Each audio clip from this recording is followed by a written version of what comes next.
श्री गणेशाय नमः. श्री स्वामी समर्थ. जय जय स्वामी समर्थ. स्वामी भक्तांनो, स्वामींचे असेच प्रेमळ संदेश तुमच्यापर्यंत पोहोचावे यासाठी आत्ताच आपल्या चॅनलला सबस्क्राईब करा आणि बेल आयकॉन ऑन करा. धन्यवाद. स्वामी सांगतात, जन्माला आला आहेस थोडं जगून बघ. जीवनात खूप दुःख आहे थोडं सोसून बघ. चिमुटभर दुःखाने कोसळू नको बाळा. दुःखाचे डोंगर पचवून बघ. यशाची चव चाखून बघ. अपयश येतं निरखून बघ. घरटं बांधणं सोपं असतं, थोडी मेहनत करून बघ. जगणं पण कठीण, मरणं सोपं असतं, दोन्हीतल्या वेदना सोसून बघ. जीवन मरण एक कोडं असतं, जाता जाता एवढं कोडं नक्कीच बाळा तू सोडून बघ. आणि या जीवनाचा अनुभव तुला नक्कीच येईल. आणि माझं नाव कायम तुझ्या मुखात राहू दे. मी तुझ्या कायम पाठीशी राहील आणि कायम तुझ्या सोबत राहील हे अभयवचन मी तुला देतो, असे स्वामी आपल्याला म्हणत आहेत. आणि हो, आहे मी स्वामी भक्त. स्वामींमुळे माझ्या जीवनाला अर्थ. त्यांच्या छत्रछायेशिवाय बाकी सगळे व्यर्थ. मी आहे स्वामी भक्त. आणि मित्रांनो, तुमचाही स्वामींवर असाच विश्वास असेल तर नक्कीच तुम्ही व्हिडिओला एक लाईक करा आणि कमेंटमध्ये लिहा, मी आहे एक स्वामी भक्त आणि श्री स्वामी समर्थ असं टाईप करा. मित्रांनो, म्हणून आपलं पण चांगलं होईलच. कारण स्वामींना माहिती आहे की मी कधीच आपण कोणाचं वाईट केलं नाही आणि कधी आपण करणारही नाही. कारण आपल्या मनात चांगल्या गोष्टी आहेत आणि चांगलं आपण सर्वांचं बघत असतो. मनात नसतानाही अनपेक्षितपणे काही मिळतं तेव्हा ते एकतर आपल्या चांगल्या कर्माचं फळ असतं किंवा कोणाच्या तरी आशीर्वादाचं बळ असतं, एवढं मात्र निश्चित आहे. म्हणून आपण एकटे आहोत असा विचार करून कधी खचून जाऊ नका. उलट आपण एकटेच पुरेसे आहोत असा विचार करून ठाम राहा. स्वामी तुमच्या पाठीशी कायम आहेत, एवढं मात्र निश्चित लक्षात ठेवा. प्रत्येक क्षणाचा आनंद घेऊन जगा. कारण गेलेली वेळ परत येत नाही आणि येणारी वेळ कशी असेल ही सांगताही येत नाही, हे तितकंच खरं आहे. आणि संस्काराहून श्रेष्ठ कोणताही वारस नाही आणि प्रामाणिकपणापेक्षा मोठा कोणताही आरसा या जगामध्ये नाही. मोठं व्हायला ओळख नाही, माणसांची मनं जिंकावी लागतात. आणि जगातील कुठल्याही तराजूत मोजताना येणारी एकमेव मोठी वस्तू म्हणजे ही माणुसकी आहे. आणि ती माणुसकीच तुम्ही जपली पाहिजे. कर्म तुझे चांगले, मग का उगाच करतोस काळजी. भिवू नकोस. स्वामी माऊली खंबीर उभे आहेत तुझ्या पाठीशी आणि स्वामी माऊलीच तुला आधार देणार आहेत. फक्त त्यांच्यावर विश्वास ठेवायला शिक बाळा. सत्य फक्त अहंकार नसलेली व्यक्ती स्वीकारू शकते. कारण अहंकार कधीच सत्य स्वीकारत नाही. अहंकारात बुडलेल्या व्यक्तीला ना स्वतःची चूक दिसते ना दुसऱ्याने सांगितलेले चांगले विचार दिसतात. त्याला फक्त एवढंच दिसते की कोण चुकलेला आहे आणि कोण खाली आहे आणि कोण गरीब आहे आणि कोण श्रीमंत आहे. असंच फक्त त्या अहंकारात बुडलेल्या व्यक्तीला दिसत असतं. मित्रांनो, देता आलं तर एखाद्याला सुख देऊन पाहावं. दुःख तर सगळे देत असतात आणि एकमेकांना देत असतात. म्हणून प्रत्येकाचा आदर करणे हा आपल्या स्वभावातला एक सुंदर दागिनाच नव्हे तर एक प्रकारची गुंतवणूक सुद्धा आहे. आणि जे आपल्याला व्याजासकट नक्की परत मिळत असते. आयुष्याच्या प्रवासात स्वामींची साथ खूप मोलाची असते. जिथे सर्व माघार घेतात तेव्हा फक्त आपले स्वामी आपल्यासाठी खंबीरपणे उभे राहतात. आणि स्वामींचा हात धरून चालणं ज्याला कळलं ना तो कधीच एकटा पडत नाही. आणि त्याच्यासोबत स्वामी कायम त्याच्या पाठीशी राहतात आणि त्याची साथ देत राहतात. विहिरीचे पाणी सर्व पिकाला सारखेच असते, तरी पण कारलं कडू, ऊस गोड आणि चिंच आंबट होते. हा दोष पाण्याचा नाही तर त्या बीजाचा असो. आणि तसंच देवसुद्धा सर्वांसाठी सारखाच आहे. दोष फक्त कर्माचा आहे आणि ते आपण समजून घेतलं पाहिजे. आणि ते एकदा का आपल्या लक्षात आलं तर आपण देवाची मनोभावे आणि निर्मळ मनाने सेवा नक्कीच करू. नको सोसो असा दुःखाचे घाव, स्वामींनी जाणले अंतरंगीचे भाव. तू नक्कीच जिंकणार आयुष्याचा डाव. स्वामीच तारतील ती भवसारगाची नाव. आणि तीच नाव तारण्यासाठी स्वामी आपल्या आयुष्यात आले आहेत. आणि स्वामींची आपली भेट झाली आहे. चालताना ठेस लागली तर नेहमी दगडाला दोष द्यायचा नसतो. कधी कधी आपणच आपला पाय चुकीच्या ठिकाणी ठेवत असतो, हे लक्षात आलं पाहिजे. केलेले कष्ट आणि स्वामींची सेवा कधीच वाया जात नाही. संयम ठेवा, त्याचं फळ वेळ आल्यावर नक्कीच तुम्हाला मिळेल आणि ते मिळूनच राहील. देव आणि मन दिसत नाही म्हणूनच ते अनमोल आहे. आणि आपलं मनही तसं निर्मळ तुम्ही ठेवा. आणि भावसागरात तुमच्या त्या मनाच्या प्रत्येक माणसाला अगदी कोमलतेने ठेवा. नक्कीच मित्रांनो, तसंच त्याच निर्मळ मनाने स्वामी तुम्हाला सर्व काही देतील. आपल्या संघर्ष काळात संयम हाच एक रस्ता आहे. तो फक्त प्रयत्न कर, एक दिवस आपलाच असणार आहे असं आपण फक्त ठामपणे विश्वासात म्हणायला हवं आणि त्या कृती आपण करायला हव्या. संयम बाळगा. काही वेळा सर्वात चांगल्या गोष्टी मिळवण्यासाठी सर्वात वाईट परिस्थितीतून आपल्याला जावं लागत असतं आणि आपल्या जीवनातील प्रत्येक संघर्ष हा आपल्याला अधिक बळकट बनवतो. स्वप्ने तेव्हा साकार होतात जेव्हा आपण त्यांच्यावर कठोर परिश्रम घेतो आणि आयुष्यातील प्रत्येक अडचण ही आपल्या यशाच्या प्रवासातली एक पायरी आहे आणि आपल्या आयुष्यातील प्रत्येक दिवस हा एक नवीन संधी आहे आणि त्याचा सदुपयोग तुम्ही नक्कीच केला पाहिजे. पाठीवरच्या ओझ्यापेक्षा मनावरचं ओझं नेहमीच जड असतं आणि ते हलकं करायचं म्हटलं म्हणजे झेलणारा देखील तितकाच आपलासा असावा लागतो आणि तो असायलाही हवा. आपल्या आराध्य देवता आणि शक्तींवर नेहमी निसंकोच भक्ती आणि विश्वास ठेवा.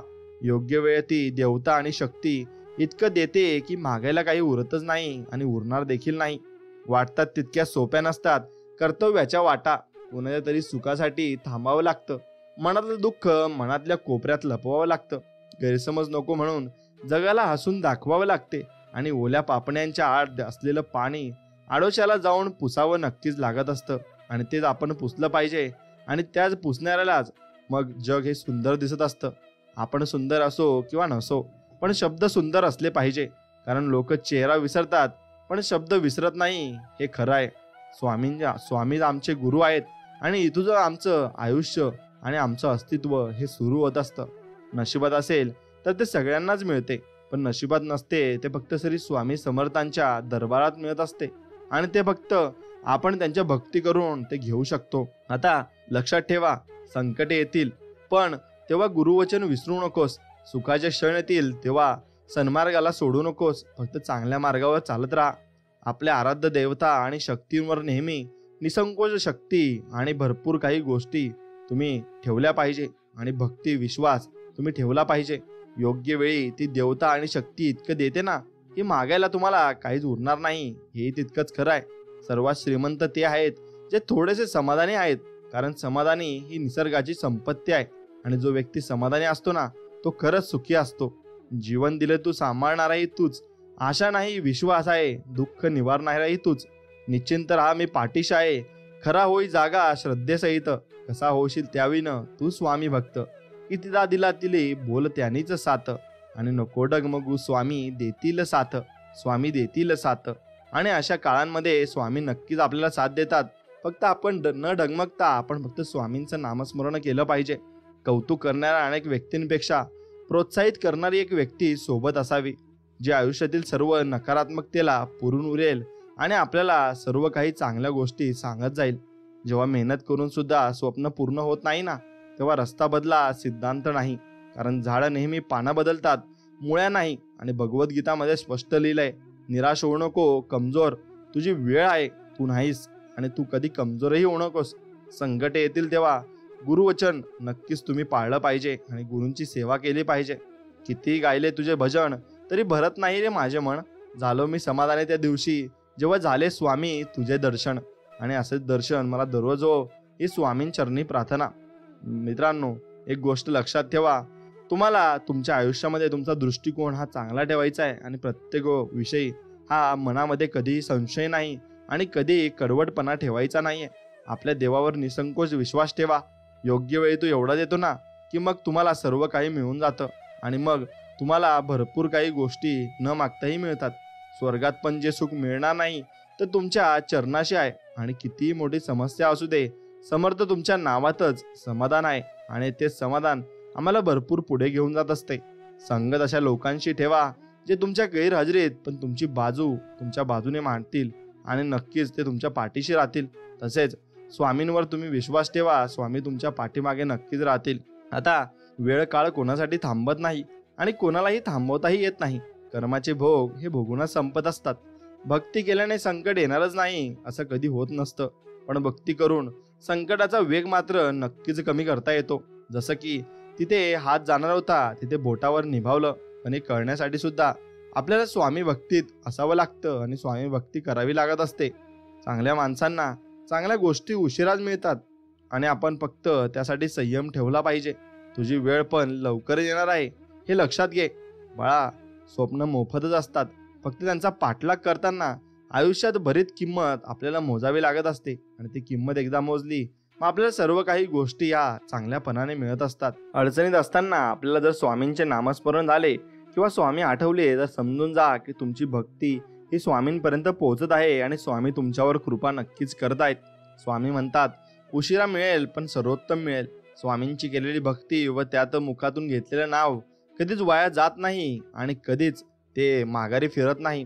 आपण कुणाचे वाईट केले नाही तर आपले वाईट होऊ शकत नाही. हा विश्वास स्वतःत रुजवून बघा. जीवनात हवा तो बदल नक्की जाणवेल आणि तुम्हाला बदल करायचा असेल तर तो नक्कीच होईल. एखाद्याला आपली किंमत नाही कळाली म्हणून नादारद नाही व्हायचं आणि भंगार व्यापाऱ्याला हिऱ्याची पारख नसते म्हणून आपण स्वतः हिरा आहोत असं आपण स्वतःला समजलं पाहिजे. कुठेतरी मनात कर्माची भीती आहे म्हणूनच गंगेवर इतकी गर्दी असते हे लक्षात घ्या. ध्येय साध्य करणे कितीही कठीण असो, जर आत्मविश्वास असेल ना तर अशक्यही शक्य होते. आणि मग फक्त त्यासाठी स्वामींवर विश्वास ठेवायला हवा. चंदनाच्या झाडाला विषारी सापाने विळखा घातला म्हणून चंदनाचा सुगंध कमी होत नसतो. अर्थात ज्याचे कर्म चांगले आहे तो कधीच संपत नसतो. आणि सत्कर्मी माणसाला जीवनात अडचणी येतात पण त्या सुटणाऱ्या असतात आणि ते स्वामी सोडून टाकत असतात. म्हणून स्वामींच्या दरबारात काहीच न बोलता जर तुमच्या डोळ्यातून पाणी नकळत येत असेल ना तर समजून जा स्वामींनी तुमच्या मनातील सर्व भाव समजून घेतले आहेत आणि म्हणून तुम्ही सर्व काही तुम्हाला आता याच्या पुढे मिळणार आहे असे समजून पुढे चालत राहिले पाहिजे. स्वामी सांगतात, जर माझा भक्त शांत राहून सर्व काही सहन करत असेल तर लक्षात ठेवा त्याच्या शांततेचे आणि विश्वासाचे उत्तर मी स्वतः ऐकतोय आणि त्याचे कर्माचे फळ मी स्वतः तुम्हाला देणार आहे. म्हणून मित्रांनो, 100 याग केले म्हणजे इंद्र होतो आणि इंद्राच्या 5 पट ताकद ब्रह्मदेवात आहे आणि ब्रह्मदेवाच्या 6 पट ताकद विष्णूत आहे आणि विष्णूच्या 7 पट ताकद शंकरात आहे. शंकराच्या 100 पट ताकद क्षीरसागरातील महाविष्णूत आहे आणि महाविष्णूत 1000 पट ताकद नवनारायणात आहे आणि नवनारायणाच्या 10,000 पट ताकद विराट स्वरूपात आहे आणि विराट स्वरूपाच्या 1,00,000 पट ताकद मायेत आहे. आणि माया ज्याच्यापासून निर्माण झाली आहे त्याच्या ताकदीला अंतच नाही आणि त्याला अनंत म्हणजे स्वामी समर्थ असे म्हणतात. आणि स्वामी समर्थ सर्वीकडे असतात, फक्त त्यांची आठवण काढा. नक्कीच तुमच्या मदतीला ते धावून येतील आणि पळत येतील. भूतकाळ कसा पण असू द्या, भविष्यकाळ आपलाच आहे. लढायचं आणि घडायचं एवढंच लक्षात ठेवायचं. विश्वास आणि आशीर्वाद डोळ्यांनी दिसत नाही तर मात्र अशक्य गोष्टीलाही ते शक्य करत असतात. तू चांगले कर्म करत राहा, तुझे चांगले करायला आम्ही समर्थ आहोत असे स्वामी आपल्याला वचन देत आहेत. कुणाच्या वाईट विचारानं तुमचं काहीच वाईट होणार नाही, कारण तुमचा कर्ता आणि करविता तुमच्या पाठीशी उभा आहे. संयम ठेवला आणि प्रयत्न करीत राहिलात ना तर कितीही मोठी वाईट परिस्थिती असो, मार्ग हा निघतच असतो आणि त्यातून मार्ग निघणार ना मग तुम्हाला सर्व काही मिळतही असतं. माणूस असतो प्रेम करण्यासाठी आणि पैसे असतात वापरण्यासाठी, पण झालंय सगळं उलट. माणसाचा वापर केला जातो आणि पैशावर प्रेम नक्कीच केलं जातं. हे जे कलियुग चालू झालं आहे म्हणून तुम्हाला यात पैसेही नक्कीच कमवावे लागतील. म्हणून एक गोष्ट लक्षात घ्या की तुमच्या स्वामींच्यावर किती विश्वास आहे ना याच्यावर तुम्ही किती काय मिळवू शकता हे अवलंबून असतं. म्हणून तुमचा विश्वासात ठाम आणि निर्मळ मनाने तुम्ही ठेवला पाहिजे. गुरु आणि रस्ते दोघात एक साम्य आहे. स्वतः जिथे आहे तिथेच राहतात परंतु दुसऱ्यांना मात्र त्यांच्या ध्येयापर्यंत नक्कीच पोहोचवतात. जे झाले आहे ते चांगलेच झाले, जे होत आहे तेही चांगलेच होत आहे आणि जे होणार आहे तेही चांगलेच होणार आहे. फक्त एवढ्यावर विश्वास ठेवा. काळजी करू नकोस, कारण त्याने तुला या जगात पाठवलं आहे ना त्यालाच तुझी जास्त काळजी आहे हेही लक्षात ठेव असे स्वामी आपल्याला म्हणत आहेत. माणसाच्या परिचयाची जरी सुरुवात चेहऱ्याने होत असली ना तरी त्याची संपूर्ण ओळख वाणी, विचार, व्यवहार आणि कर्मानेच होते. म्हणून वाणी चांगली ठेवा, व्यवहार सगळ्यांचे चांगलेच करा आणि नक्कीच तुमचे विचारही तुमच्या मनाप्रमाणे चांगलेच असायला हवेत आणि कर्म तुमचे नेहमीच चांगले असायला हवेत. म्हणून या चारही गोष्टी तुम्ही अगदी मनापासून आणि चांगल्या करायला हव्या. कर्म जगासमोर कितीही चांगलेपणाचा देखावा करा तरी कर्म एक कर्म असतं आणि ते आज ना उद्या भोगावेच लागत असतं. हे मात्र तितकंच खरं आहे. जर महाराज माऊली प्रतीक्षा करायला लावत असतील तर नक्कीच तुमच्या अपेक्षेपेक्षा खूप मोठं सुख तुमच्या उंदळीत टाकत असतात आणि योग्य वेळ आली की कळतेच आपल्याला. फक्त त्यांच्यावर अखंड विश्वास आपला असायला हवा. काही वेळा मन सांगतं की लोकांसोबत तसेच वागायचं जसे ते आपल्या सोबत वागतात, पण परत मन सांगतं की जर आपण त्यांच्यासारखं झालो तर मग त्यांच्यात आणि आपल्यात काय फरक राहिला. मग असंच असतं. कोणालाही आपलंसं करण्यासाठी कोणतीही जादू असावी लागत नाही. फक्त आपण जे बोलतो ना ते सत्य व प्रामाणिक असलं पाहिजे. बस एवढंच तुम्ही करा. मग बघा तुमच्याकडे कशी माणसं खेचली जातात. आयुष्यात कधीतरी एकांतात बसून याचा विचार करा की आपण नसलो की सर्वात जास्त फरक कोणाला पडतो. बस त्या व्यक्तीसाठी तुम्ही जगायला सुरुवात केली पाहिजे, कारण तीच व्यक्ती तुमच्या जवळची आहे. फक्त इतकंच प्रामाणिक राहायचं की जेव्हा कोणी म्हणेल ना तुला तुझ्या कर्माचं फळ मिळेल तेव्हा आनंद व्हायला हवा, भीती नव्हे. कारण आपण चांगले कर्म करायला हवेत, चुकीची नाही. अगरबत्तीचा सुगंधही त्याच वेळी दरवळतो ज्यावेळी न दिसणारी हवा तिला साथ देत असते. आणि मग म्हणून आपल्याला कोण साथ देते त्याला शेवटपर्यंत साथ द्यायला शिका. त्या ठिकाणी कधीच बसू नका ज्या ठिकाणी दुसऱ्यांबद्दल वाईट बोललं जातं. कारण तुम्ही उठून गेल्यावर त्या ठिकाणी पुढची चर्चाही ना तुमचीच रंगणार आहे आणि तुमच्याबद्दलच सगळे बोलणार आहेत. भाकरीसुद्धा दोन्ही बाजूंनी जर भाजली ना आणि जर गरम केली ना तर त्याचप्रमाणे ती चांगली लागते आणि छान लागते. मग तसंच जीवनातही नाती ही दोघांकडून मिळाली ना आणि दोघांकडून जर प्रेम मिळालं ना तरच ती निभावली जातात आणि तरच ती चांगली राहतात. हेही लक्षात ठेवा. चांगले विचार आणि चांगली भावना ही आयुष्याची खरी संपत्ती आहे.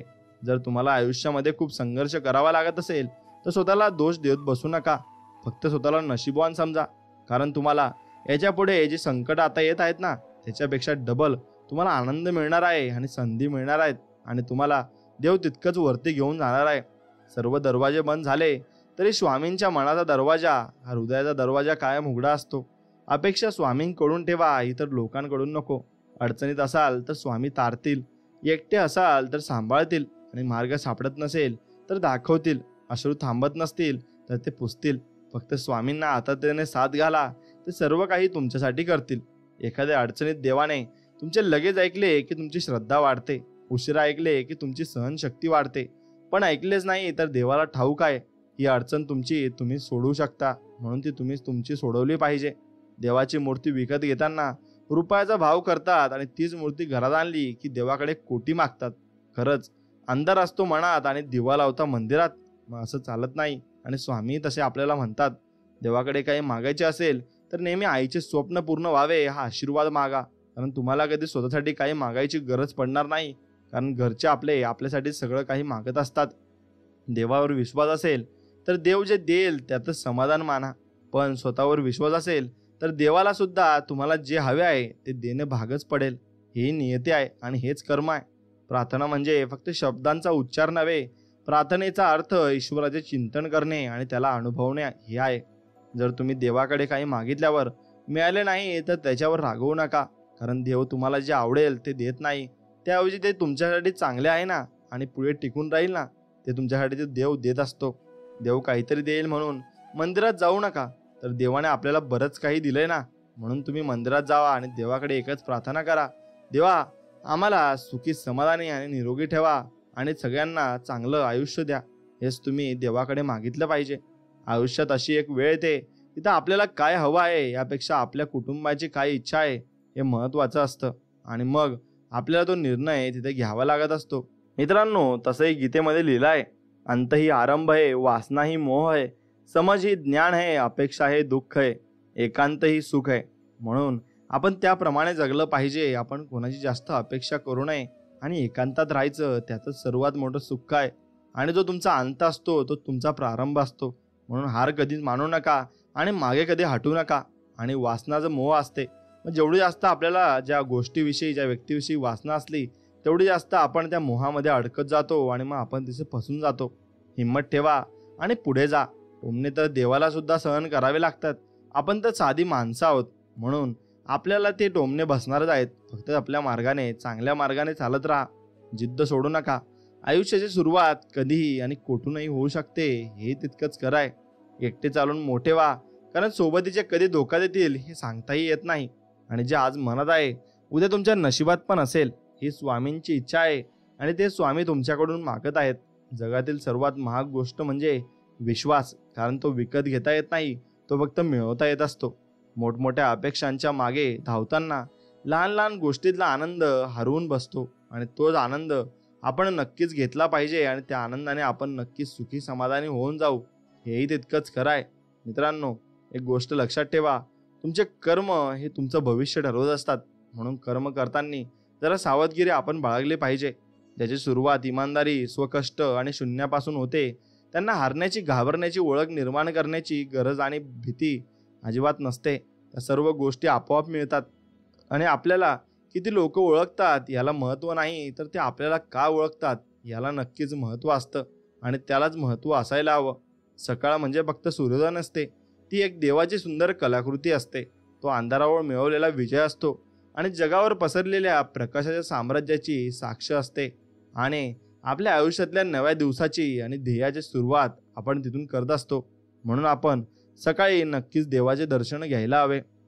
खूप मोठे व्हा, पण अवघड जग जिंका. परंतु सावली देणाऱ्या वृक्षाला आणि आधार देणाऱ्या माणसांना तुम्ही कधीच विसरू नका, हे लक्षात ठेवा. आणि ती माणसंच तुम्हाला शेवटपर्यंत साथ देतील. म्हणून स्वामी महाराज, माझ्या पायात इतके बळ द्या की धावत धावत मी तुमच्या दरबारी येऊ शकेल. मला अशी सद्बुद्धी द्या की रोज सकाळ संध्याकाळ मी गुडघे टेकून विनम्र भावे मुजरा करू शकेल. आणि मी 50 वर्ष जगो की मग 60 वर्ष जगो, ही तुमची इच्छा आहे.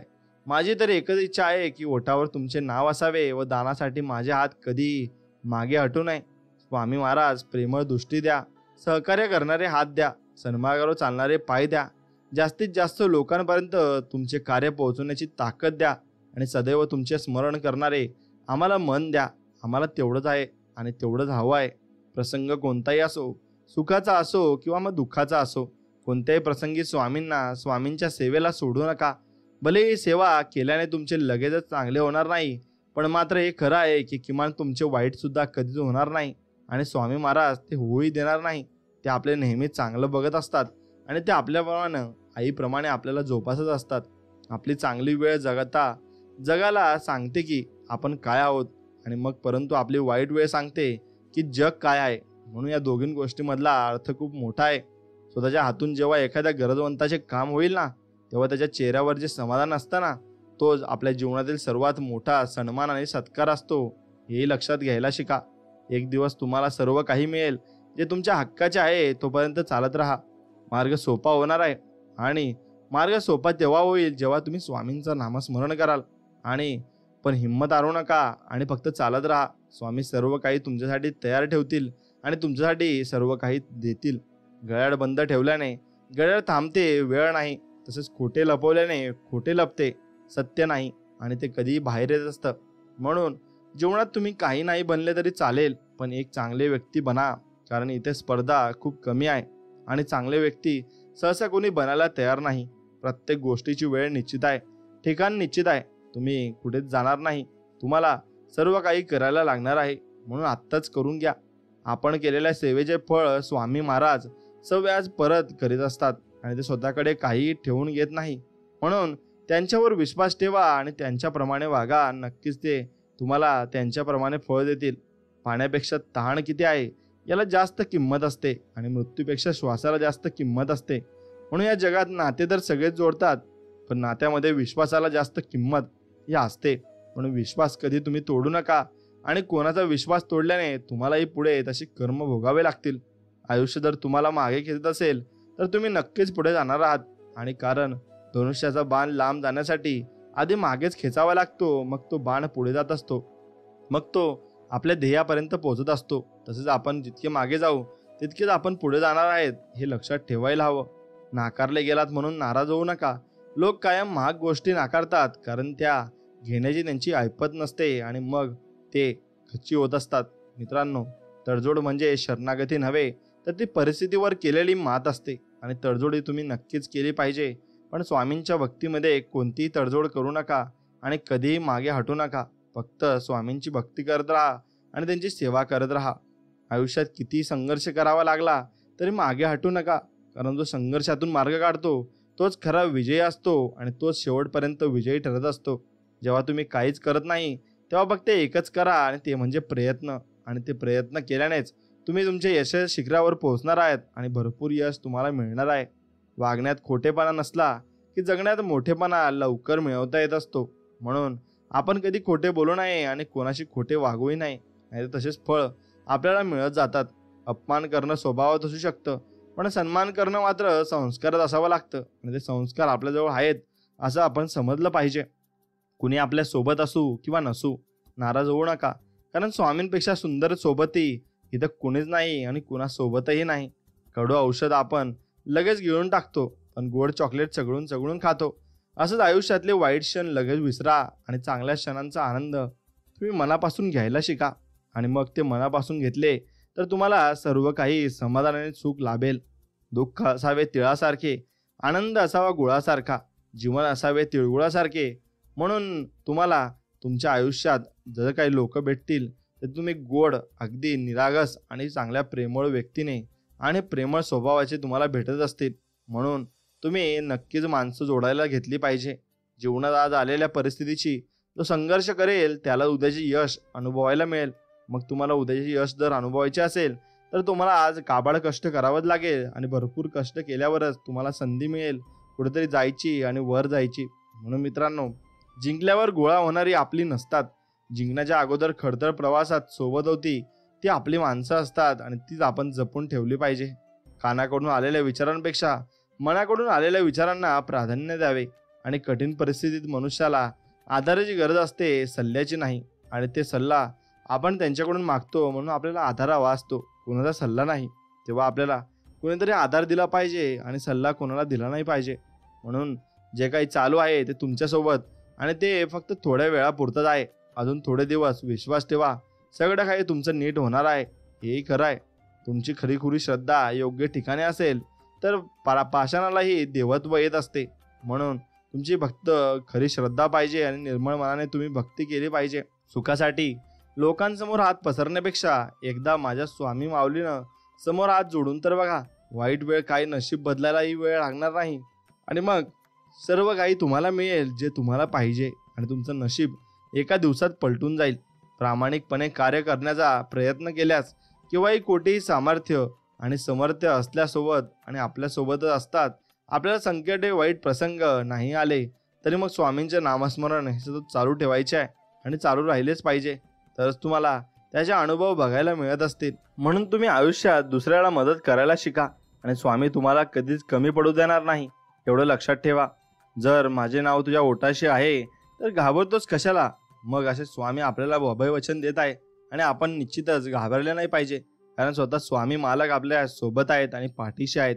म्हणून भूतकाळातील चुकांवर लक्ष देऊ नका, तर त्यांच्याकडून शिकून पुढे जा आणि भरपूर काही उन्नती तुम्ही नक्कीच करा. स्वामी समर्थ ज्यांना सामोरे गेल्याने नक्कीच प्रत्येक दुःखातून मुक्ती होते आणि जगणं तर सहजतेच, पण स्वामींजींची सोबत असल्याने मृत्यूनंतरही सुटका नक्कीच होत असते आणि मृत्यूही आपल्याला सोडून जात असतो. म्हणून आपण नक्कीच स्वामींची सेवा केली पाहिजे. स्वाभिमानाचा लिलाव करून मोठं होण्यापेक्षा अभिमानाने लहान राहणं कधी चांगलं असतं.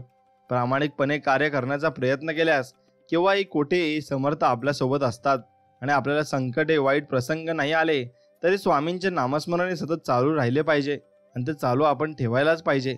गरिबाला केलेले दान आणि सद्गुरूंचे, स्वामींचे मुखात घेतलेले नाव हे कधीच वाया जात नाही आणि वाया जाणारही नाही.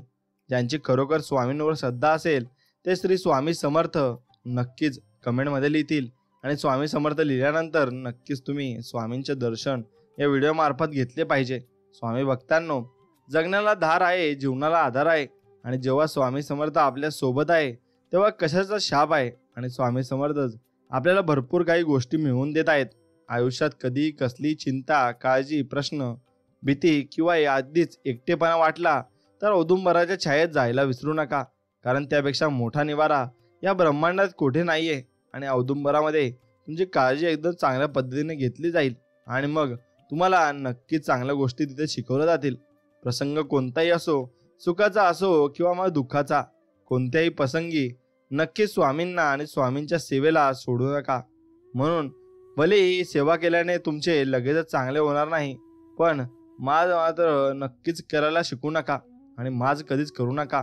एक गोष्ट तुम्ही लक्षात घ्यायला पाहिजे आणि कधी अहंकार देखील करू नका. आणि जो व्यक्ती माज करतो आणि जो माजलेला असतो तो कधीच पुढे जात नाही आणि कधीच कोणते चांगले काम करत नाही. स्वतःवर आणि तुमच्या क्षमतेवर पूर्ण विश्वास ठेवा, कारण तुम्ही केलेल्या काही साध्य करण्यास सक्षम आहात आणि स्वामी पाठीशी असताना अशक्य ते शक्य कसं होऊ शकेल हे तुम्ही तुमचं ठरवायचं आहे.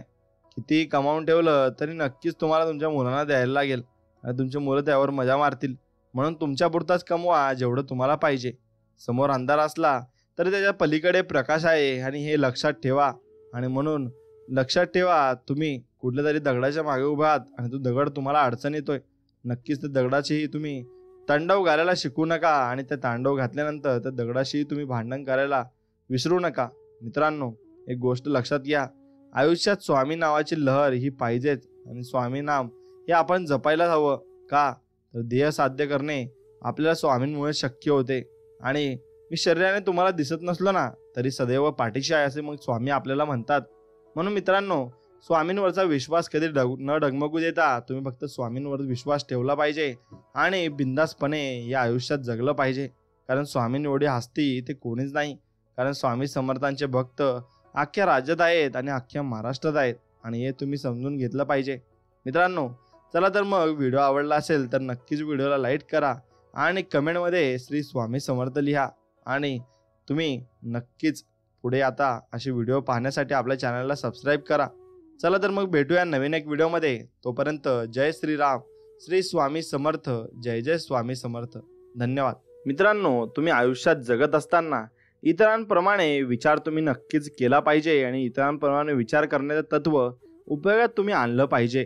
आता या कामाच्या दृष्टीनं नवख्या माणसाच्या दृष्टिकोनातून पाहिलं तर मी माझ्या सूचना स्पष्ट शब्दात आणि त्याला समजतील अशा पद्धतीनं सांगतोय का असं तुम्ही नक्कीच निरखून पाहिलं पाहिजे. समोरच्या व्यक्तीची परिस्थिती जाणून घ्या, स्वतःला त्याच्या जागी बसवा आणि त्याची आवड निवड, त्याचं उत्पन्न आणि त्याची बुद्धिमत्ता आणि त्याची एकंदर पार्श्वभूमी तुमच्यापेक्षा खूपच वेगळी असू शकते हे लक्षात तुम्ही ठेवलं पाहिजे. आणि आता स्वतःचा विचार करा, मी जर त्याच्या जागी असतो तर माझी प्रतिक्रिया काय झाली असती. आणि इथे तुम्हाला त्यानं जे करावं असतं वाटतंय त्या संबंधी त्याची प्रतिक्रिया असा अर्थ अभिप्रेत आहे. मग आता तुम्ही त्या व्यक्तीच्या जागी असतात तर तुमच्या त्या कृतीमुळे तुम्ही काम करायला प्रवृत्त झाला असतात ती कृती करा. मग एखादी परिस्थिती हाताळण्याचा मानवतावादी मार्ग कोणता आहे याबद्दल नक्कीच तुम्ही विचार करायला हवा. नेतृत्व करण्याची वेळ आली की विविध लोक विविध पद्धती अवलंबत असतात आणि एक पद्धत असे हुकुमशाही आणि हुकुमशहा हा इतर लोकांशी विचार विनिमय करण्याच्या फंदात न पडता सगळे निर्णय स्वतःच घेत असतो आणि एखाद्या प्रश्नाबद्दल आपल्या हाताखालच्या लोकांची काय बाजू आहे हे तो ऐकून सुद्धा घेत नाही. कारण कदाचित खोलवर कुठेतरी आपण चूक आणि बरोबर हे आहे असं तो मान्य करत असतो आणि असण्याची शक्यता आहे आणि हे त्याला ठाऊकी असतं आणि त्या परिस्थितीत त्याच्या दृष्टीनं तो कमीपणा ठरेल असं त्याला वाटतं. हुकुमशहा जास्त काळ टिकत नसतात. अशा व्यक्तींच्या हाताखालचे लोक काही काळ खोटी निष्ठा दाखवतात पण लवकरच असंतोष वाढवायला सुरुवात होतो आणि लोक चांगली नोकरी सोडून जातात आणि जे मागे राहतात ते एकत्र येऊन या दडपशाहीच्या विरोधात कारस्थान करण्यात गुंततात आणि याचा परिणाम म्हणजे कंपनीचा कारभार सुरळीत चालला नाही आणि यामुळे हा हुकुमशहाच्या त्याच्या वरिष्ठांच्या नजरेत उतरतो. आणि नेतृत्व करण्याचं दुसरं तंत्र म्हणजे थंड, यांत्रिक आणि नियम म्हणजे नियम प्रकारची वर्तणूक. हा मार्ग स्वीकारणारी व्यक्ती सगळं काही अगदी नियमानुसार करत असते. नियम, धोरण आणि योजना या गोष्टी सर्वसाधारण परिस्थितीमध्ये मार्गदर्शक म्हणून वापरण्यासाठी असतात आणि हे या प्रकारे वागणाऱ्याला व्यक्तीला कळतच नाही आणि हा नेता माणसांना यंत्रासारखं समजतो आणि वागवत असतो. माणसाला सर्वात जास्त कुठल्या गोष्टीचा राग येत असेल तर त्याला यंत्रासारखं वागवलं जाण्याचा. आणि कोरडी आणि 100% वस्तुनिष्ठ व्यक्ती नकोशी असते आणि अशा व्यक्तींच्या हाताखाली काम करणाऱ्या मानवी यंत्रांची थोडीच ऊर्जा बाहेर पडते. नेतृत्व करण्यात जे लोक साधारण उंची गाठतात ते आपण ज्याला मानवतावादी होणं असं म्हणतो ती पद्धत अवलंबन असतात. आणि काही वर्षापूर्वी एका मोठ्या अल्युमिनियम निर्मिती कारखान्यांच्या यांत्रिकी विकास विभागातल्या एका उच्च अधिकाऱ्यांबरोबर मी काम करत होतो आणि त्या अधिकाऱ्यांना मानवतावादी बना या परिस्थितीवर आणि पद्धतीवर चांगलंच प्रभुत्व मिळवलं होतं आणि त्याला त्याचं फळही मिळत होतं. आणि तूही एक माणूसच आहेस आणि मला तुझ्याबद्दल आदर आहे आणि शक्य त्या प्रकारे तुला मदत करण्यासाठीच मी इथे बसलो आहे. आणि असंच जणू त्याच्या लहान सहान कृतीतून अनेक प्रकारे व्यक्त होत असे. आता परगावाहून आलेला एक माणूस त्याच्या खात्यात काम करायला आल्यावर वैयक्तिक त्रासाची पर्वा न करता धडपड करून त्यानं त्याला राहण्यासाठी योग्य जागा बघून दिली आणि आपली सेक्रेटरी आणि इतर 2 महिला कर्मचाऱ्यांच्या मदतीनं त्यानं ऑफिसमधल्या प्रत्येकाचा वाढदिवस साजरा करण्याची पद्धत सुरू केली. आणि या छोट्याशा समारंभासाठी खर्च होणारा जेमतेम अर्धा तास ही खर्चाची बाब नव्हती. उलट कर्मचाऱ्यांची निष्ठा आणि कार्यक्षमता मिळवण्यासाठी केलेली ती एक गुंतवणूक होती. आणि त्याच्या कर्मचारी वर्गापैकी एक जण धार्मिक अल्पसंख्याक गटातला असल्याचं त्याला जेव्हा कळलं तेव्हा त्यानं त्याला बोलवून घेतलं आणि त्याच्या धर्माप्रमाणे ज्या सुट्ट्या असतील त्या घेण्याची विशेष परवानगी त्याला दिली. असं करण्याचं कारण म्हणजे त्या सुट्ट्या इतर बहुसंख्याकांच्या धार्मिक सार्वजनिक सुट्ट्यांपेक्षा वेगळ्या होत्या. आणि एकदा हा कर्मचारी स्वतः किंवा त्याच्या कुटुंबातलं कोणी आजारी असेल तर त्याकडे लक्ष असायचं आणि कामाव्यतिरिक्त इतर कुठल्या क्षेत्रात कर्मचाऱ्यांपैकी कुणी काही साध्य केलं की हा अधिकारी त्यांचं वैयक्तिक कौतुक करायचा, पण त्यांच्या मानवतावादीपणा तत्वज्ञानाचा एक मोठा पुरावा जेव्हा एखाद्या कर्मचाऱ्याला कामावरून काढून टाकण्याची वेळ त्याच्यावर आली तेव्हा समोर आला. आणि त्याच्या आधी त्या खात्याचा कारभार सांभाळणाऱ्या अधिकाऱ्यानं एका कर्मचाऱ्याला कामावर घेतलं होतं आणि त्या कर्मचाऱ्याला त्याच्या कामात ना काही रस होता ना काही गती होती. आणि अशा बाबतीतील नेहमीच पद्धत म्हणजे या कर्मचाऱ्याला बोलवायचं आणि त्याला ती वाईट बातमी सांगायची आणि मग काम सोडून जाण्यासाठी त्याला 15 ते 30 दिवसांची मुदत द्यायची. पण या अधिकाऱ्यानं ही समस्या अगदी छान हाताळली. नेहमीच्या पद्धतीनं अवलंबण्याऐवजी त्यांना 2 वेगळ्याच गोष्टी केल्या. पहिलं म्हणजे त्या माणसाची आवड आणि क्षमता यांना साजेशी दुसरी नोकरी शोधणं त्याच्या दृष्टीनं कसं योग्य ठरेल हे त्याला समजावून सांगितलं. आणि त्या कर्मचाऱ्याला एका चांगल्या व्यवसाय मार्गदर्शन सल्लागाराची गाठ त्यानं स्वतः घालून दिली. आणि हे सर्व करून झाल्यावर त्यानं त्याच्या कर्तव्याच्या पलीकडची आणखी एक गोष्ट केली. त्या कर्मचाऱ्याचं कौशल्य ज्या प्रकारच्या कंपन्यांमध्ये उपयुक्त ठरेल अशा काही कंपन्यांच्या संबंधित अधिकाऱ्यांशी बोलून त्यांच्या मुलाखतींची व्यवस्था केली आणि त्याला दुसरी नोकरी मिळवण्यात मदत केली. कामावरून काढून टाकण्यासंबंधीच्या त्या भेटीनंतर फक्त 18 दिवसात तो कर्मचारी दुसऱ्या चांगल्या ठिकाणी कामाला जायला लागला. आता बडतर्फीची ही पद्धत पाहून माझं कुतूहल जागृत झालं. मग त्यामागचं त्यांचं तत्वज्ञान त्या अधिकाऱ्याला विचारलं. तो म्हणाला, एखाद्या माणसाचा अधिकार ज्या कुणावर चालत असेल त्या प्रत्येकाचं संरक्षण करण्याची जबाबदारी देखील त्याच माणसावर असते, असं एक जुनं वचन आहे आणि मी ते माझ्या मनात बसवलंय. आणि हा माणूस या कामाच्या दृष्टीनं योग्य नाही आणि त्यामुळे आमच्या कंपनीनं त्याला मुळात कामावर घ्यायलाच नको होतं, पण घेतलं म्हटल्यावर निदान त्याला दुसरी योग्य नोकरी शोधण्यात मदत करणं एवढं तरी मला करायला हवं होतं आणि तेच मी केलंय. एखाद्याला नोकरीवरून घेणं सोपं असतं, पण त्याला नोकरीवरून काढण्यामध्येच नेतृत्व गुणांची खरी कसोटी लागत असते. आणि त्या कर्मचाऱ्याला इथून सुटण्यापूर्वी दुसरी नोकरी मिळण्यात मदत केल्यामुळे माझ्या खात्यातल्या इतर लोकांना आपली नोकरी सुरक्षित असल्याची भावना आपोआपच मिळाली. आणि मी जोवर इथे आहे तोपर्यंत कुणालाही एकदम उचलून रस्त्यावर फेकलं जाणार नाही आणि मी त्यांना सुधारण दाखवून दिलेलं आहे. त्या अधिकाऱ्याला या मानवतावादीपणा प्रकाराच्या नेतृत्व शैलीची फळं निश्चित मिळाली आणि त्यांच्याबद्दल त्याला माघारी कुणीही काही वाईट बोलत नसते आणि त्याला सर्वांचा निर्विवाद पाठिंबा आणि निष्ठा मिळाली. त्यांच्या हाताखालच्या कर्मचाऱ्यांना त्यांच्या नोकरीची सुरक्षितता दिल्यामुळे त्याची स्वतःची नोकरी अत्यंत सुरक्षित होतीच. मग अशाच आणखी एका माणसाशी सुमारे 15 वर्ष माझा अगदी जवळून संबंध आला होता असे लेखक म्हणतात. आता 50शी ओलांडून तो 60कडे झुकलेला आहे आणि जीवनात वर येण्यासाठी त्याला खूप कष्ट करावे लागले होते. जमेल तसं शिक्षण आणि पैशांची वाणवा अशा परिस्थितीत त्याची नोकरी गेली. मग तो नेहमीच धडपड्या होता आणि कधीही स्वस्त न बसण्याचा स्वभाव असल्यामुळे त्याच्या गरजेनं आणि त्यानं गाद्या अशा आणि इतर अशा वस्तूंचा व्यवसाय सुरू केला आणि त्याच्या अफाट कष्टामुळे त्याचा व्यवसाय चांगला चालला आणि आज त्याचा अत्याधुनिक फर्निचर बनवण्याचा कारखाना आहे आणि त्यात 300 कर्मचारी काम करतात. नक्कीच तो आता मोठा झालेला आहे आणि मग त्याला सर्व काही मिळालेलं आहे आणि तो सर्व काही साध्य करून दाखवत आहे. फक्त ते कशामुळे? कारण तो व्यक्ती हा मोठा विचाराचा होता आणि तो मोठा बनलेला आहे. याच्यामुळेच तो सर्व काही मिळवू शकला आणि सर्व काही साध्य करू शकला. म्हणून आपण कधीच आपले जुने दिवस विचारायचे नाही आणि कधीच आपल्याला स्वतःला कमजोर समजायचे नाही. बस तुम्ही एवढंच करायचं आहे. मित्रांनो, आज माझा तो मित्र करोडपती आहे. पैसा आणि चैनीच्या वस्तूंची किंमत त्याच्या दृष्टीनं कधीच संपलेली आहे, पण तो इतर प्रकारेही श्रीमंत आहे. मित्र जीवनातलं समाधान आणि आनंद या बाबतीतही तो कोट्याधीश आहे आणि त्याच्या अनेक सद्गुणांपैकी इतरांना मदत करण्याची तीव्र इच्छा हा गुण चटकन नजरेत भरतो. आणि तो मानवतावादी आहे आणि इतर लोकांना माणसासारखी वागणूक देण्यात तो वाकबदार आहे. लोकांवर टीका करण्याच्या विषयावर एकदा आम्ही दोघं बोलत होतो. या बाबतीतील त्याची मानवतावादी पद्धत म्हणजे एक उत्कृष्ट सूत्रच आहे आणि सूत्र त्यांच्या शब्दात सांगायचं तर माझ्या मते मी मऊ आणि कमकुवत माणूस आहे असं म्हणणारा माणूस तुम्हाला सापडणार नाही. मी एक व्यवसाय करतो. एखादी समस्या उद्भवली तर ती मी सोडवतो, पण ती समस्या कशा प्रकारे सोडवतो ते महत्त्वाचं आहे. आणि माझे कर्मचारी चुकत असतील तर त्यांच्या भावना न दुखवता, त्यांना कमीपणाला लागता, लाज न आणता त्यांच्या ते लक्षात आणून देण्याची काळजी मी घेत असतो. आणि त्यासाठी मी 4 साध्या गोष्टी करतो. प्रथम, मी त्यांच्याशी खाजगीत बोलत असतो आणि दुसरं म्हणजे जी गोष्ट ते चांगली करतात त्याबद्दल मी त्यांचं कौतुक करतो. तिसरं म्हणजे या क्षणीची गोष्ट अधिक चांगल्या पद्धतीनं करणं त्यांना शक्य आहे ती त्यांच्या लक्षात आणून देतो आणि सुधारणेचा मार्ग शोधण्यात मी त्यांना मदत करत असतो. चौथं म्हणजे त्यांच्यातल्या चांगल्या गोष्टींचं मी पुन्हा एकदा कौतुक करतो आणि हे 4 पायऱ्यांचं सूत्र यशस्वी ठरतं आणि लोकांना असं केलेलं आवडतं हे माझ्या लक्षात आलं आहे. म्हणूनच असा प्रसंग घडल्यावर लोक येऊन माझे आभार मानतात आणि माझ्या ऑफिसमधून बाहेर पडण्यापूर्वी तुम्ही चांगले आहातच, पण स्वतःमध्ये आणखी सुधारणा करायला तुम्हाला वाव आहे याचं स्मरण त्यांना मी करून देत असतो. मी माझ्या आयुष्यात लोकांबद्दल कायम विश्वास बाळगत आलो आहे आणि मी त्यांना जेवढे अधिक चांगली वागणूक देतो तेवढ्याच चांगल्या गोष्टी माझ्या बाबतीत घडत असतात. आणि असं होण्यासाठी मी काही मुद्दाम करतो असं नाही, पण तरीही ते घडत राहतं आणि घडतं खरं. पण आत्ता यांचं तुम्हाला एक उदाहरण देतो.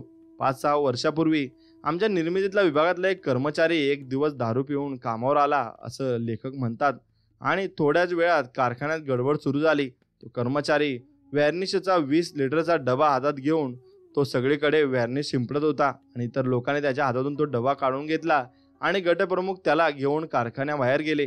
आणि मी बाहेर गेलो होतो. तो कर्मचारी सुन्न होऊन इमारतीच्या भिंतीला टेकून बसला होता आणि मी त्याला उठवलं आणि माझ्या गाडीत बसवून त्याच्या घरी घेऊन गेलो. आणि त्याची अवस्था पाहून त्याची पत्नी वेडीपिशी झाली आणि काळजी करू नका, सगळं काही ठीक होईल असं सांगून मी त्याला धीर देण्याचा प्रयत्न केला. ते ठीक आहे हो, पण तुम्हाला ठाऊक नाही, ती म्हणाली. यांचे साहेब श्री यांना कुणीतरी दारू पिऊन कामावर आणलेलं खपणार नाही. याची नोकरी तर गेलीच समजा. आता आमचं कसं होणार? आता तुमच्या पतीची नोकरी वगैरे काही जाणार नाही असं मी तिला सांगितलं. पण मी हे कसं सांगू शकतो असा प्रश्न तिला पडला. मग तिला सांगितलं की श्री म्हणजे मी स्वतःच आहे. आणि ते ऐकून तिला जणू भोळच आली आणि कारखान्याचं मी तिच्या पतीला शक्य ती सर्व मदत करीन असं मी तिला सांगितलं. पण त्याच्याबरोबर घरी सगळं काही व्यवस्थित होण्यासाठी तिनेही शक्य ते सर्व करावं अशी अपेक्षा मी व्यक्त केली. त्या कारखान्यात परत आल्यावर मी त्या कर्मचाऱ्यांच्या विभागात गेलो आणि त्याचा सहकारी कामगारांशी बोललो.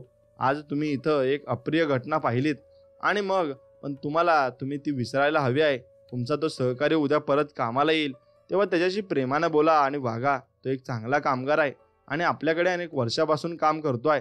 त्याला आणखी एक संधी देणं हे आपलं सर्वांचंच कर्तव्य आहे असं मी त्यांना सांगितलं.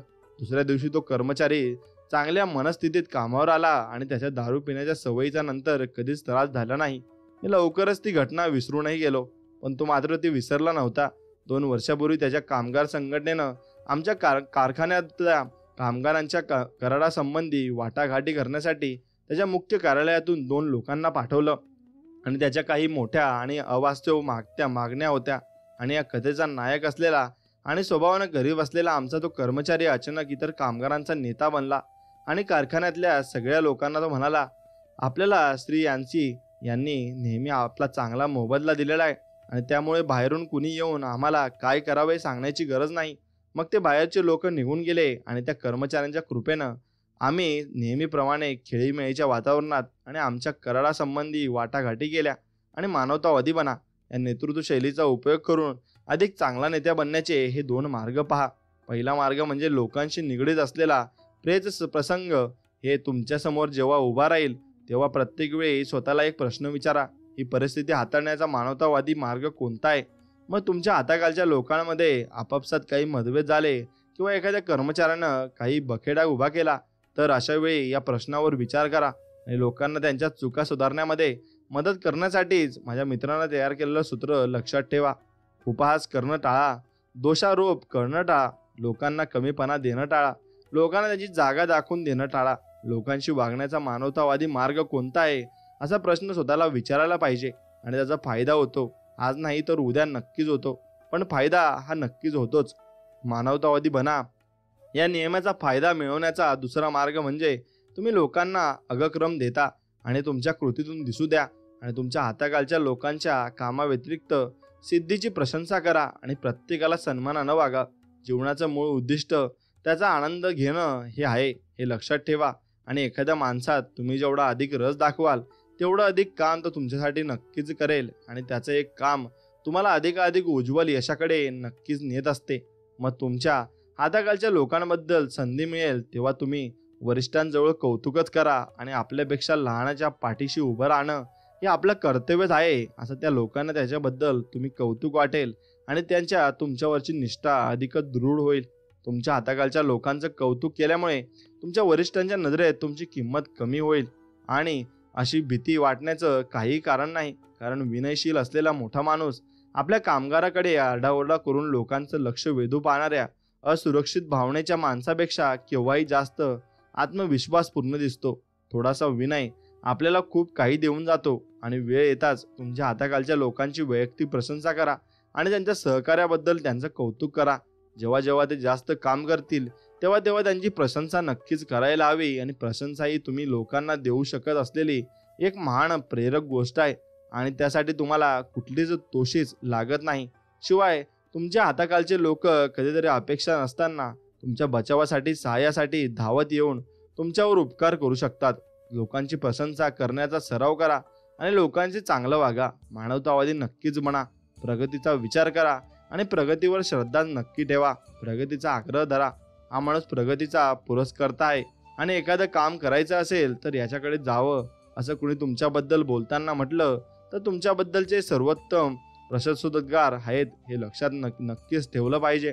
कुठल्याही क्षेत्रात प्रगतीवर श्रद्धा असणारे आणि त्यांचा आग्रह धरणारे लोकच वरच्या पदांवर चढत असतात आणि खरे नेते असलेल्या लोकांची एकंदरीत वागण्याच आणि मानवाचं असते. आणि जैसे ते मानसिकता असणारे लोक संख्येनं प्रगतशील मानसिकतेच्या भरपूर काही लोकांपेक्षा खूपच अधिक असतात. आणि नेते मंडळींच्या खास गटात सामील व्हा आणि प्रगतीची दृष्टी तुम्ही नक्कीच मिळवायला शिकाल. प्रगतशील दृष्टिकोन विकसित करण्यासाठी तुम्ही 2 गोष्टी विशेष करू शकता. एक म्हणजे तुम्ही करत असलेल्या कुठल्याही गोष्टी सुधारणा करण्याचा विचार करा. 2 म्हणजे तुम्ही करत असलेल्या कुठल्याही गोष्टीत उच्च दर्जा आणण्याचा तुम्ही विचार नक्कीच केला पाहिजे. आता भरपूर काही गोष्टी तुम्ही त्यात बदल घडवून आणू शकता आणि ते बदल तुम्ही घडवून आणले तर तुम्ही त्यातून भरपूर काही गोष्टी या मिळवू देखील शकता. फक्त तुम्ही ते बदल घडवून आणायला शिकले पाहिजे आणि भरपूर काही गोष्टी तुम्ही करून आणल्या पाहिजे आणि त्या करून आणल्या आणि त्या मिळवून आणल्या तर तुम्हाला सगळ्या काही गोष्टी मिळू शकतात. आता काही महिन्यांपूर्वी एका कंपनीच्या अध्यक्षांनी एक महत्त्वाचा निर्णय घेण्यामध्ये मी त्यांना मदत करावी अशी ती विनंती मला केली. हा उद्योग या माणसानं स्वतःच उभा केलेला होता आणि त्यात तो स्वतः विक्री व्यवस्थापक म्हणून काम करत होता. आता त्याच्याकडे एकूण 7 विक्री प्रतिनिधी झाले होते आणि म्हणून त्याच्यातल्या एकाला विक्री व्यवस्थापक म्हणून पदोन्नती द्यायची होती. त्या 7 जणांपैकी अनुभव आणि कामगिरी या बाबतीत साधारणपणे समान असलेल्या 3 व्यक्ती त्याच्या डोळ्यासमोर होत्या. पण या तिघांपैकी प्रत्येकाबरोबर ते प्रत्यक्ष काम करत असताना एक संपूर्ण दिवस घालवायचा आणि मग त्यातला कोण त्या गटाचं नेतृत्व करण्याच्या दृष्टीनं सर्वाधिक पात्र आहे याबद्दल मात्र मत द्यायचं अशी कामगिरी मला करायची होती. पण त्या प्रत्येकाला असं सांगण्यात आलेलं होतं की एक व्यावसायिक सल्लागार एकंदर विक्री कार्यक्रमाबद्दल चर्चा करण्यासाठी त्याला भेटणार आहे आणि माझ्या या भेटीचा नेमका उद्देश अर्थातच त्याच्यापासून लपून ठेवला गेला होता. आणि त्यातल्या 2 जणांची प्रतिक्रिया साधारण सारखीच होती. माझ्या सानिध्यात दोघेही अस्वस्थ झालेले होते आणि चांगलीच बसलेली घडी बदलण्यासाठीच मी आलेलो आहे असं काहीच त्यांना वाटलं असावं. हे दोघेही जैसे ते मानसिकतेचे आणि पाईक होते आणि जे काही चाललं होतं ते छानच आहे आणि असं ज्यांनी मला सांगितलं. आणि विक्री करण्यासाठी भौगोलिक प्रदेशाची विभागणी आणि वेतन आणि मोबदला पद्धत, विक्री वाढवण्याच्या दृष्टीनं वापरलं जाणारं साहित्य आणि इत्यादी विक्री व्यवस्थेच्या प्रत्येक बाजूबद्दल मी त्यांना प्रश्न विचारले. पण प्रत्येकच बाबतीत त्याचं उत्तर होतं सगळं काही व्यवस्थित आहे आणि काही बाबतीत बोलताना सध्याची व्यवस्था बदलणं का शक्य नाही आणि ती बदलली का जाऊ नये हे त्यांनी मला समजावून सांगितलं. आणि सारांश काय आहे तर त्या दोघांनाही परिस्थितीमध्ये बदल नको होता आणि ती जैसे ते राहावी आणि यामध्येच त्यांना आनंद होता. संध्याकाळी मला परत माझ्या हॉटेलवर सोडताना त्यातला एक जण मला म्हणाला, तुम्ही एक संपूर्ण दिवस माझ्याबरोबर का व्यतीत केलात हे मला निश्चित माहिती नाही, पण माझ्या वतीनं आमच्या साहेबांना सांगा की सर्व काही चांगलं चाललेलं आहे आणि त्यात कुठलाही बदल त्यांनी करू नये. आता तिसरा व्यक्ती प्रतिनिधी अगदी वेगळा होता. कंपनीत तो आनंदी होता आणि कंपनीच्या प्रगतीबद्दल त्याला अभिमान वाटत होता. पण तो संपूर्णपणे समाधानी मात्र नव्हता. त्याला सुधारणा हव्या होत्या. नवे ग्राहक मिळवणं, ग्राहकांना अधिक चांगली सेवा देणं आणि वाया जाणारा वेळ कमी करणं आणि वेतन धोरणात बदल करून अधिक विक्रीसाठी उत्तेजनपर मिळवणारी रक्कम वाढवणं इत्यादी इत्यादी सर्व व्यक्तीबाबत आणि बाबींबद्दल त्याच्या कल्पना तो मला दिवसभर सांगत होता. आणि सगळं केल्यास त्याला स्वतःला आणखी पर्यायानं कंपनीला जास्त उत्पन्न मिळेल आणि अशी त्याची धारणा होती. त्याच्या डोक्यात एका नवीन जाहिरात मोहिमेची कल्पना घोळत होती आणि त्याचा आराखडा त्यानं तयार केला होता. मग मला माझ्या हॉटेलवर सोडताना तो म्हणाला, माझ्या कल्पना आणि विचार कुणाला तरी सांगण्याची संधी मिळाल्यामुळे मला खूपच छान वाटलं. पण आमचा कारभार उत्तम चाललेला आहे पण आम्ही आणखी चांगलं काम करू शकतो असा मला विश्वास वाटतो. विक्री व्यवस्थापक म्हणून पदोन्नतीसाठी मी अर्थातच त्या तिसऱ्या माणसाची शिफारस केली आणि कंपनीच्या अध्यक्षांना जे वाटत होतं त्यांच्याशी माझी शिफारस तंतोतंत जोडली होती. आणि विस्तार, कार्यक्षमता आणि नवीन उत्पादनं, नव्या पद्धतीचं, तसंच अधिक चांगल्या गोष्टी आणि अधिक संपन्नतेवर श्रद्धा ठेवा, प्रगतीवर श्रद्धा ठेवा आणि तिचा आग्रह धरा. त्यामुळे तुम्ही नेतेपदी विराजमान नक्कीच व्हाल. 2 नेत्यांच्या वेगवेगळ्या विचार पद्धतींमुळे त्यांच्या अनुयायांच्या कामगिरीत कशा आश्चर्यकारक फरक पडतो हे पाहण्यासाठी संधी मला माझ्या तरुण वयात मिळाली नक्कीच होती. मी ग्रामीण भागातल्या एका शाळेत शिकलो असे लेखक म्हणतात. त्या शाळेत 8 वर्ग आणि 1 शिक्षिका आणि 40 मुलं एवढे सगळे एकच खोलीत कोंबलेले होते. आणि शाळेत नवीन शिक्षिका येणं ही एक खूप मोठी घटना असायची. 7वी-8वी मधील मोठ्या मुलांच्या नेतृत्वाखाली सगळेच विद्यार्थी शक्य ते उपद्व्याप करत असत. आणि एका वर्षी मात्र शाळेत नेहमीच्या दंगामस्तीपेक्षाही अधिक काही घडत होतं.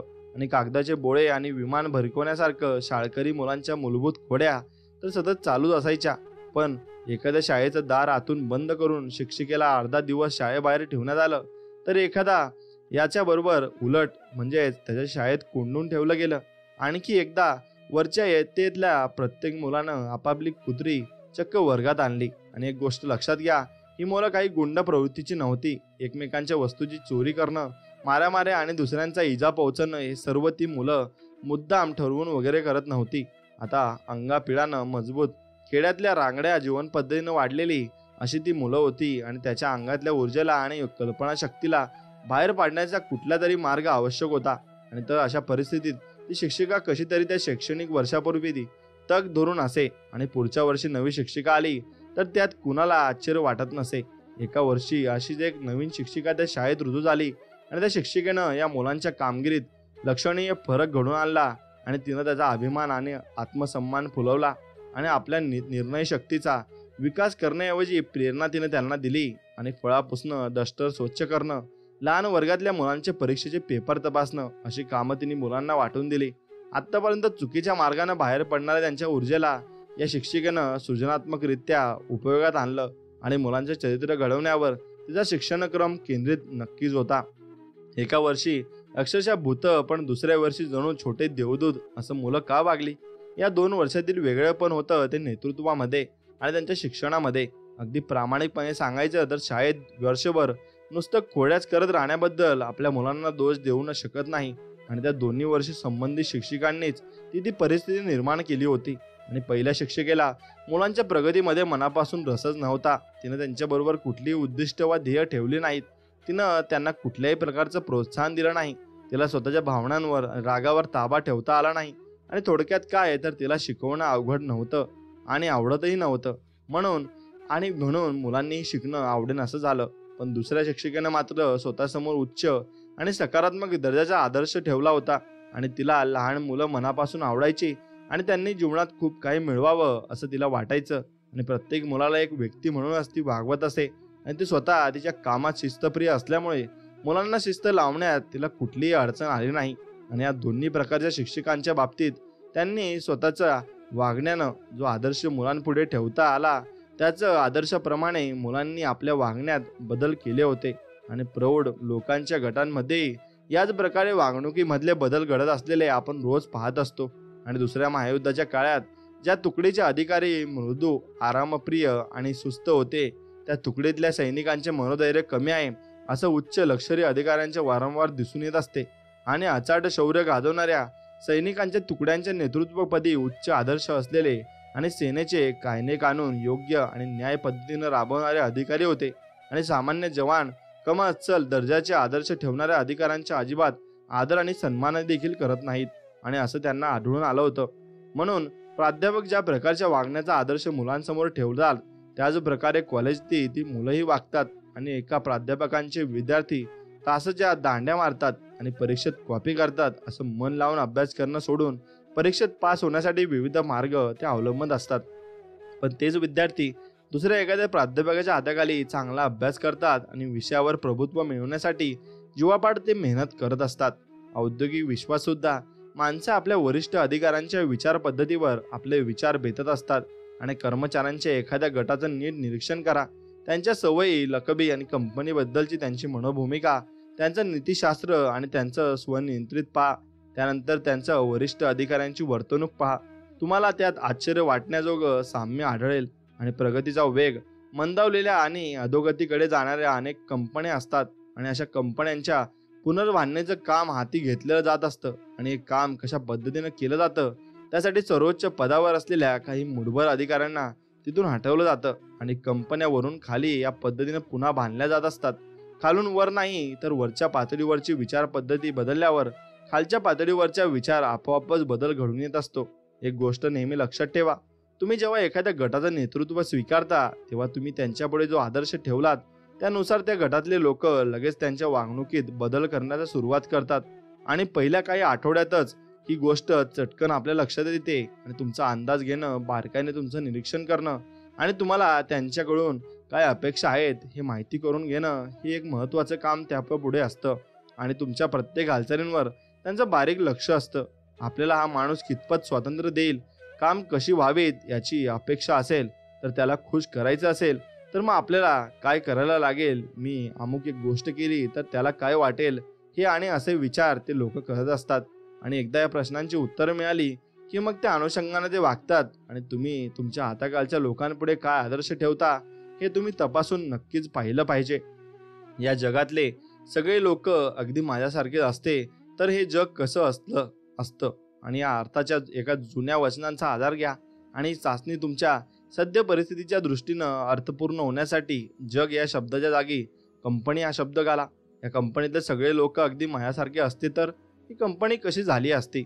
मग याच पद्धतीनं तुम्ही ज्या कुठल्या संस्था गटाचं नेतृत्व करत असाल ती संस्था वा गट कसे असतात हे असं स्वतःला विचारा. आणि तुमच्या हाताखालच्या लोकांची जसा विचार करावा, तसं बोलावं, तसं वागावं आणि जगावं असं तुम्हाला वाटतं तसंच तुम्हीही विचार करा, बोला आणि वागा आणि जगा. तेही तसंच करतील. काही काळानंतर हाताखालचे लोक त्यांच्या वरिष्ठांची कार्बन कॉपीज बनत असतात. त्यामुळे त्यांच्याकडून उच्च दर्जाची कामगिरी मिळवायची असेल तर मूळ प्रत आणि तुमची स्वतःची कामगिरी ही चांगली आणि स्पष्टच असायला हवी आणि ती स्पष्ट दिसायला सुद्धा हवी.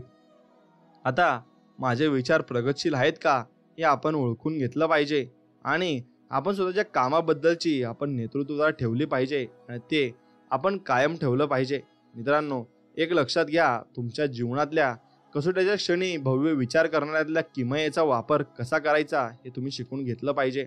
भव्य विचार करण्यामध्ये एक जादू आहे आणि ती म्हणजे सहज विसरली जाण्याचा धोका आहे. भव्य विचारांच्या प्रवाहात काही खचकळगे आल्यावर तुमचे विचार परत लहान खुजे होण्याचा धोका आहे आणि असं घडल्यास तो तुमचा पराजय ठरतो.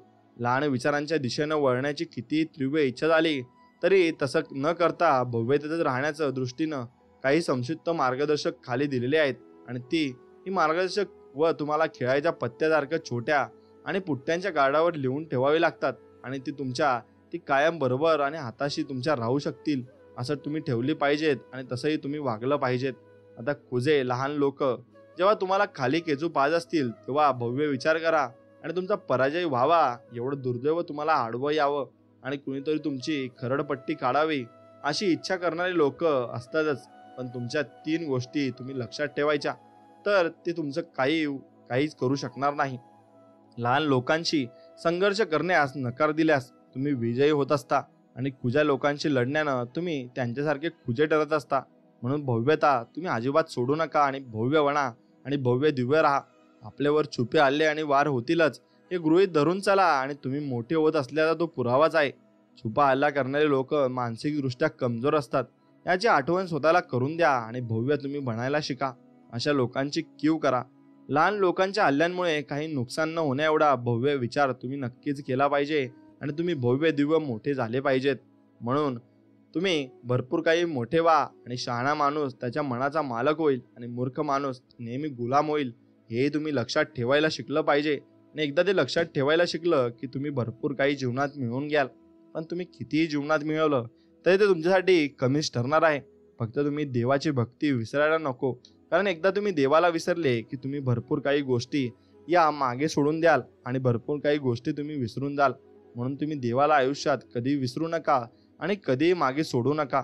फक्त लक्षात ठेवा, देव तुमच्या पाठीशी राहील आणि देव तुमच्या सोबत राहील. फक्त देवाला साथ द्यायला शिका आणि देवाशी एकनिष्ठ राहायला शिका आणि देवाचं नामस्मरण तर नक्कीच तुम्ही केलं पाहिजे, कारण नामस्मरणामध्ये एवढी ताकद आहे, ती ताकद कशातच नाही.